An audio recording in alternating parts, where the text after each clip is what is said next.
대한민국의 부채, 여러분도 알다시피 경제 주체들마다 부채가 장난이 아닙니다. 가계부채도 그렇고요. 기업부채도 그렇고요. 정부 부채도 그렇고요. 그러다 보니까 부채 폭발에 대한 위험을 계속해서 알리고 왔습니다. 아마 시장 전문가들도 부채 폭발의 위기가 있다 이렇게 이야기하고요. 한국은행 이창용 총재도 2월 달에 금리를 못 올린 이유가 부채 폭발의 위험 때문에 지금 못 올리고 있거든요.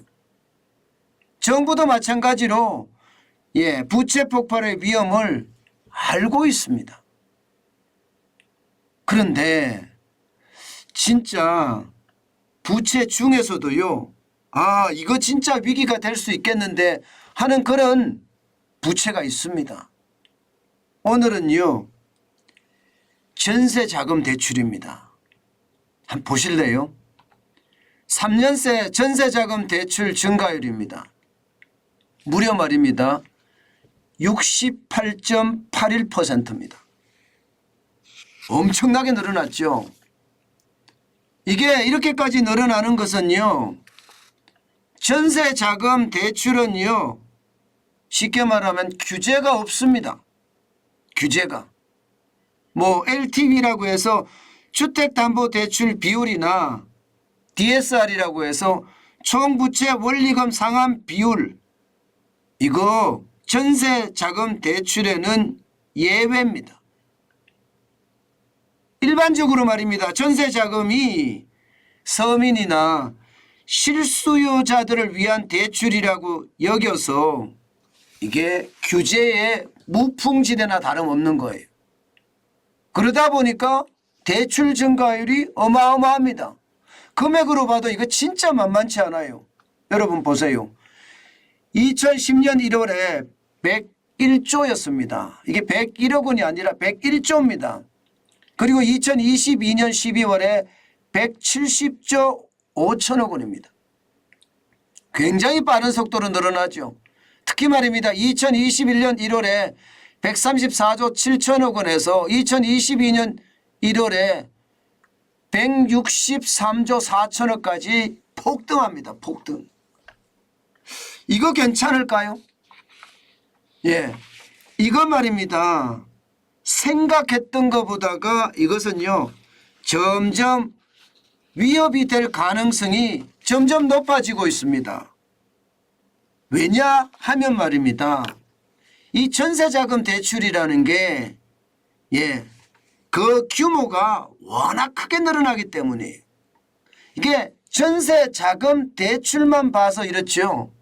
여기서 좀 더 확장을 해볼까요? 전세보증금까지요.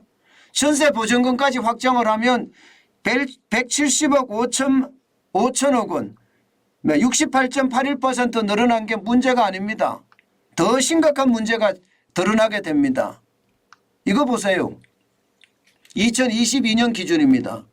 전세 보증금을 보면 1,000조가 넘습니다. 1,058조 3천억 원입니다. 어떻게 생각하면 2017년부터 시작을 해서 2022년까지를 보면 5년 만에 37.3%가 늘어납니다. 금액도 770조 9천억 원에서 287조 4천억 원이 늘어나서 1,058조 3천억까지 늘어났습니다. 와, 엄청나게 늘어나죠. 주로 보면 말입니다. 2020년에서 2021년 사이가 굉장히 많이 늘어납니다. 2019년만 하더라도 798조 7천억 원이었는데 2020년에 968조 9천억 원. 이게 말입니다. 2021년에는 1,056조 1천억까지 훌쩍 뛰어버립니다. 이때가 말입니다. 지난 정부가 무리하게 임대차 3법을 밀어붙인 때입니다. 임대차 3법이라는 게 결국 전셋값을 올렸잖아요. 전월세 상한제도 그렇고요. 계약갱신 청구권제도 그렇고요. 전월세 신고제도 그렇고요. 이 세 가지가 전셋값을 어마어마하게 올렸습니다. 그러다 보니까 전세 사는 사람들 입장에서는 전세자금 대출을 받을 수밖에 없었습니다. 여기저기 가서 지금 전세자금 대출을 받아서 전세를 들어갔기 때문에 이게 이렇게까지 폭증을 한 거예요. 그런데 왜 위험하냐? 전세자금 대출이 왜 위험하냐? 왜 부채 폭발이 일어날 수 있느냐? 기본적으로는요, 금액도 1058조 3천억 원이라는 거대한 금액이지만 당장 말입니다. 이자 폭탄이 문제입니다. 전세자금 대출 여러분 이자 한번 보세요. 6.67%입니다. 상단이. 하단도 4.51%예요. 일반적으로 말입니다. 전세자금 대출을 받으러 가보면요. 이 하단이 4.51%는 거의 없고요. 대부분 말입니다. 상단에 가깝습니다. 6.67%에 가깝다는 이야기예요. 신용등급에 따라서 좀 차이가 나기는 하지만 미세한 차이뿐이고요. 결국은 6%가 훌쩍 넘는 그런 이자를 내야 된다는 이야기입니다. 여러분도 알다시피 전세를 사는 사람들은 아무래도 젊거나 그러다 보니까 소득이 좀 작거나 이런 사람들이 많습니다. 그런데 대출에 대한 이자가 폭탄처럼 쏟아지면 이거 버틸 수 있을까요? 이거 버티기 굉장히 힘들어집니다. 실제로도 말입니다. 이게 전세자금 대출을 워낙 많이 올려놨기 때문에 이자에 대한 부담이 돼서 전세를 지금 낮은 데로 옮기려고 많은 사람들이 노력을 해요. 기왕이면 더 싼 곳. 게다가 지금 부동산 자체가 많이 떨어지고 있잖아요. 뭐 낙폭은 굉장히 줄였습니다만은 전세는요 계속 떨어지고 있는 추세입니다. 그런데 문제가 발생을 해요. 갑자기 많이 올랐던 전세값이 또 갑자기 많이 떨어지니까 집주인들이 전세값을 제대로 돌려주지 못합니다. 그러다 보니까 두 가지 폭탄이 동시에 터지는 거예요. 전세자금 대출에 대한 이자 폭탄에 대한 위험, 쉽게 말하면 이자를 갚을 수 없어서 이게 디폴트가 생기는 것도 있고요. 여기에다가 말입니다, 여러분. 쉽게 말하면 전세 보증금 반환을 못해서 또 문제가 생기는 것까지 동시에 지금 발생하고 있습니다. 이것은 여러분 결국 이중고가 된다는데 이중폭탄이 되는 거예요. 이게 오를 때는 서울 아파트 평균 전세가를 보면 오를 때는 어마어마하게 오릅니다. 6억 7,344만 원까지 올랐던 것이 2023년 2월 달에 보세요. 5억대로 떨어졌습니다. 5억 9,297만 원, 1억 이상 1억 가까이 떨어졌습니다. 그러니 시장의 불안감은 굉장히 클 수밖에 없겠죠. 많은 사람들이 이 전세자금 의외로 시한폭탄이 될 수 있다 이렇게 이야기합니다.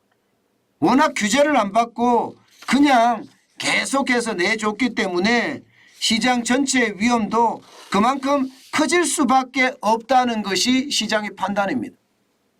게다가 여러분 이게 가계부채하고 같이 맞물릴 수 있잖아요. 가계부채도 지금 여러분 알다시피 엄청납니다.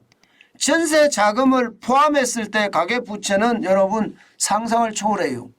2022년 기준으로 3천억에 육박합니다. 2,925조 죄송합니다. 3천조 2,925조 3천억까지 올라갔습니다.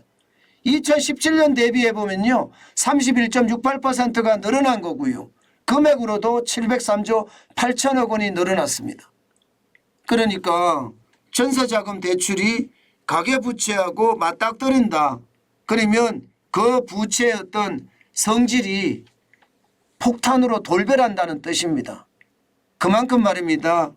이 부채에 대한 위기는 점점 한 발 한 발 다가오고 있는 느낌이에요. 그나마 말입니다. 경기가 좋아서 벌이가 좋으면 가계소득이 많아지면 걱정 안 합니다. 그런데 지금 여러분도 알다시피 경기가 최악까지 터진 상태예요. 지금 현재 회복기가 아니라 침체기입니다.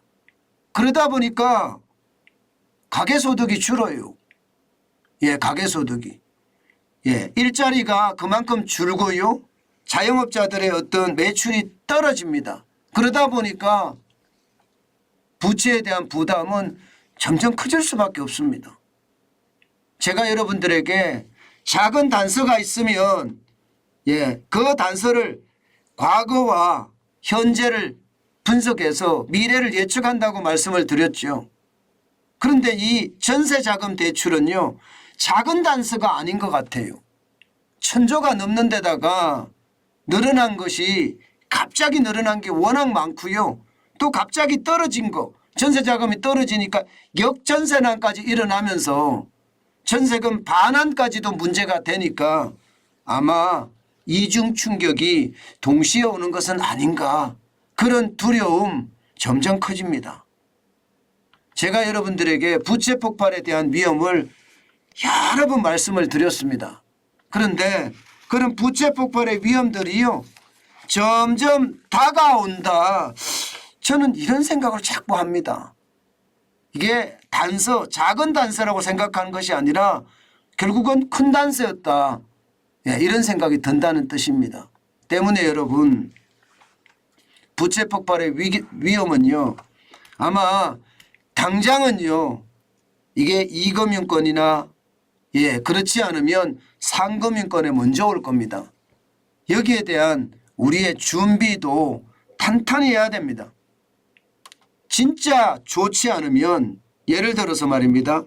제2금융권에 예, 이게 부실채권율이 뭐 3%를 넘어간다든가, 그렇지 않으면 BIS 비율이 8% 아래로 내려갔다든가 이러면 예금자 보호한도 금액 5천만 원까지만 저는 넣었으면 좋겠어요.